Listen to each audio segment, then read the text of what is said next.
APCS DGP Delhi బయలుదేరి వెళ్లారు. ఏపీలో పోలింగ్ తర్వాత జరిగిన హింసాత్మక ఘటనపై ఢిల్లీ వచ్చి వివరణ ఇవ్వాలని కేంద్ర ఎన్నికల సంఘం ఆదేశించింది.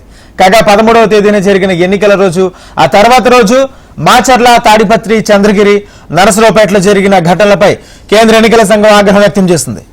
ఏపీలో పోలింగ్ తీరుపై పూర్తి నివేదికతో ఢిల్లీకి రావాలని ఆదేశించింది.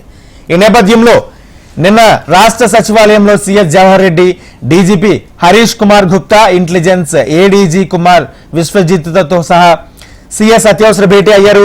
పోలింగ్ ఏర్పాట్లపై అధికారులు విఫలమయ్యారని రాజకీయ నాయకులు, పార్టీలు ఆరోపించడంతో ఈసీ స్పందించింది.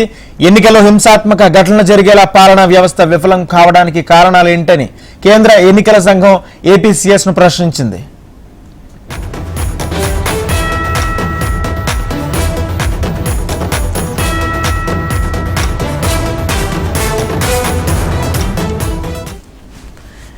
ఏపీసీఎస్ డీజీపీ ఢిల్లీ బయలుదేరి వెళ్లారు. ఏపీలో పోలింగ్ తర్వాత జరిగిన హింసాత్మక ఘటనలపై ఢిల్లీ వచ్చి వివరణ ఇవ్వాలని కేంద్ర ఎన్నికల సంఘం ఆదేశించింది. కాగా 13వ తేదీన జరిగిన ఎన్నికల రోజు ఆ తర్వాత రోజు మాచర్ల, తాడిపత్రి, చంద్రగిరి, నరసరావుపేటలో జరిగిన ఘటనలపై కేంద్ర ఎన్నికల సంఘం ఆగ్రహం వ్యక్తం చేస్తుంది.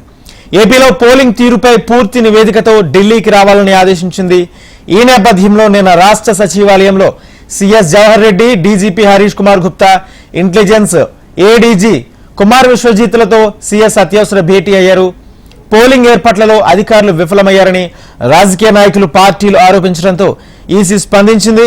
ఎన్నికల్లో హింసాత్మక ఘటనలు జరిగేలా పాలనా వ్యవస్థ విఫలం కావడానికి కారణాలు ఏంటని కేంద్ర ఎన్నికల సంఘం ప్రశ్నించింది.